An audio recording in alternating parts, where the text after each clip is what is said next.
Alors là, je vais vous parler d'un paradoxe complètement fou. D'un côté, on a des milliers d'artisans qui cherchent désespérément de la main-d'œuvre, qui refusent des chantiers parce qu'ils n'ont personne pour bosser. De l'autre, on a des jeunes qui galèrent à trouver du taf, qui enchaînent les stages non payés. Et vous savez quoi? La solution à ce problème, elle est justement dans le digital. Oui, vous avez bien entendu, le digital, cette chose qui est censée tuer l'artisanat, est en train de devenir son meilleur allié pour recruter. Alors je vous explique comment tout ça fonctionne. Bon, déjà, plantons le décor parce que la situation est vraiment critique. Aujourd'hui, on a plus de 300 000 postes non pourvus dans l'artisanat en France. 300 000, oui, vous avez bien entendu.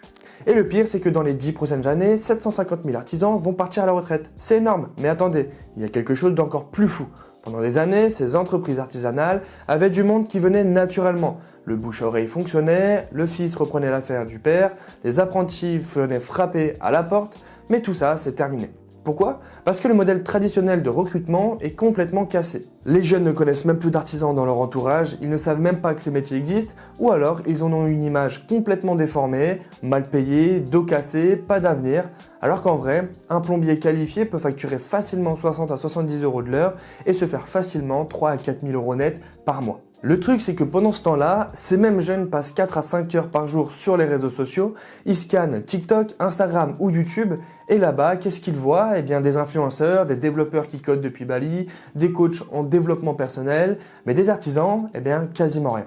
Et c'est exactement là qu'il y a une opportunité monumentale. Maintenant, parlons solutions, parce que certains artisans ont compris le truc et franchement, c'est génial. Premier levier, les réseaux sociaux pour montrer la réalité du métier. Il y a de plus en plus d'artisans qui se filment au quotidien et là, c'est la révolution.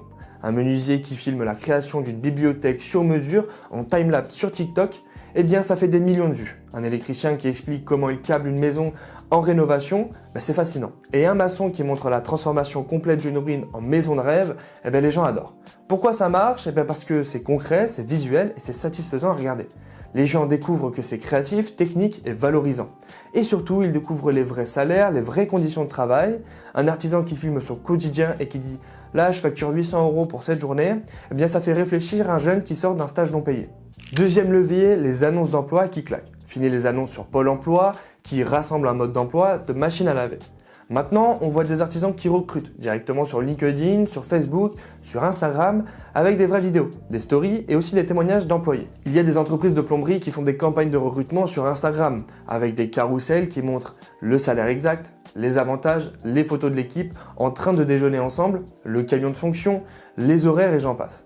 C'est transparent, c'est honnête et puis ça attire. Parce que les jeunes, ils veulent de la transparence, ils veulent savoir à quoi s'attendre. En bref, le digital permet ça. Troisième levier, le personal branding de l'entreprise. Les entreprises artisanales qui cartonnent en recrutement, aujourd'hui, elles ont compris un truc. Il faut avoir une marque employeur forte, exactement comme les startups du numérique. Concrètement, ça veut dire quoi? Ça veut dire avoir un site web propre, moderne, avec une page carrière qui donne envie. Ça veut dire être actif sur les réseaux sociaux pour montrer l'ambiance de l'entreprise, les projets et bien évidemment les réussites. Ça veut dire avoir des avis Google de ses employés qui disent « Je bosse ici depuis 3 ans et c'est le meilleur taf que j'ai eu ». Et devinez quoi, les candidats vont checker tout ça avant de postuler. Et bien évidemment, si ton entreprise a une page Facebook fantôme qui date de 2015, bonne chance pour recruter. Maintenant, soyons encore plus précis, quels sont les outils digitaux que les artisans utilisent concrètement pour recruter? Premièrement, on a TikTok et Instagram, c'est devenu la plateforme pour toucher les 18-30 ans. Des plombiers, des électriciens, des charpentiers qui montrent leur quotidien, leur chantier, leur avant-après. Certains ont des centaines de milliers d'abonnés. Et dans les commentaires, on a des commentaires de jeunes qui demandent comment on fait pour travailler avec vous. Il y a même des artisans qui font des formats type « Une journée dans ma vie de plombier » et qui montrent la vraie réalité. Oui, c'est physique, oui, tu te lèves tôt, mais tu finis à 16 heures, tu gagnes bien ta vie et tu as la satisfaction d'avoir fait quelque chose de concret. Deuxièmement, il y a LinkedIn, la crédibilité professionnelle. Alors, LinkedIn, c'est plus pour cibler les reconversions professionnelles. Et ça, c'est un levier énorme. Des trentenaires, des quarantenaires qui en ont marre du bureau, qui veulent retrouver du sens. Des artisans intelligents publient du contenu sur LinkedIn pour montrer que leur secteur recrute, que c'est stable et que c'est porteur. Et ça marche, il y a des entreprises du bâtiment qui recrutent 30 à 40% de leur main d'œuvre via LinkedIn.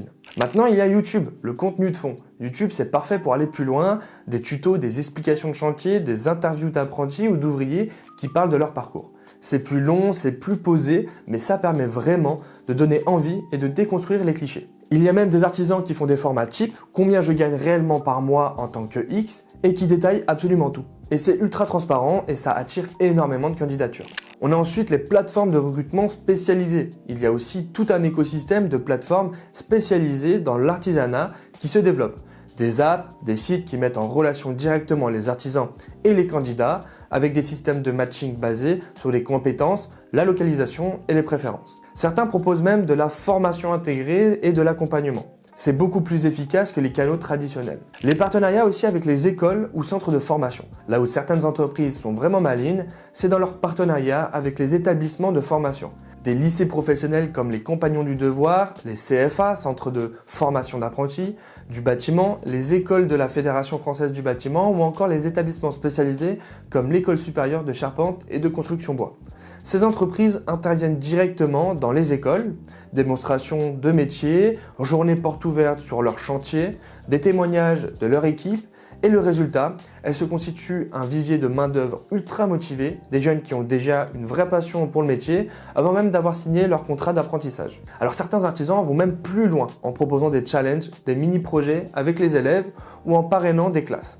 C'est du gagnant-gagnant, les écoles ont des intervenants professionnels et les entreprises ont accès à des candidats formés et passionnés. Enfin, le meilleur pour la fin, les avis et la e-réputation. Un truc qu'on sous-estime, les avis Google. Les candidats vont checker ça. Une entreprise avec des bons avis de ses employés, c'est une entreprise qui va recevoir 10 fois plus de candidatures. Et là encore, c'est du digital. Il faut encourager ses employés à laisser des avis, il faut répondre aux commentaires, il faut soigner sa e-réputation comme on soigne la qualité de ses chantiers. Bon, ok, on a vu tout ce qui était solution, mais si vous êtes artisan et que vous bossez dans l'artisanat et que vous vous dites « Ok, mais moi je fais comment ?»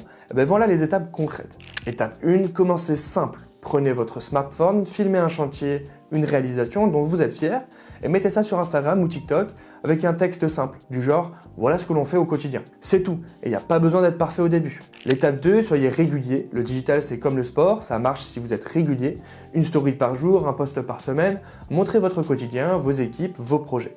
Étape 3, soyez transparent sur le recrutement. Dites que vous recrutez, donnez les infos claires, quel poste, quel salaire, quel avantage, et les gens apprécient l'honnêteté. L'étape 4, encouragez vos employés à en parler. Vos meilleurs ambassadeurs, ce sont vos employés actuels. Encouragez-les à partager leur expérience, à poster sur leur propre réseau. L'authenticité, eh bien ça se voit. L'étape 5, investissez un minimum. Si vraiment vous voulez booster, mettre un petit budget pub sur Facebook ou Instagram pour cibler les 20-35 ans dans votre région, eh bien 200-300 € peuvent générer des centaines de vues et plusieurs candidatures. Voilà, en tout cas, vous l'avez compris, le digital n'est pas l'ennemi de l'artisanat. Au contraire, c'est devenu son plus grand allié pour recruter. Les artisans qui l'ont compris et qui s'y mettent sont ceux qui gagnent la guerre du recrutement aujourd'hui. Alors si vous êtes dans le secteur, lancez-vous. Et si vous êtes jeune et que vous cherchez votre voie, allez checker les comptes d'artisans sur les réseaux sociaux. Vous allez découvrir des métiers passionnants, bien payés, avec des vraies perspectives. Alors avant de se quitter, dites-moi en commentaire, est-ce que vous suivez déjà des artisans sur les réseaux sociaux ou est-ce que vous êtes vous-même artisan et que vous utilisez le digital pour recruter? Et si cette vidéo vous a plu, n'oubliez pas de mettre un petit pouce bleu. En tout cas, prenez soin de vous et prenez soin de votre entreprise.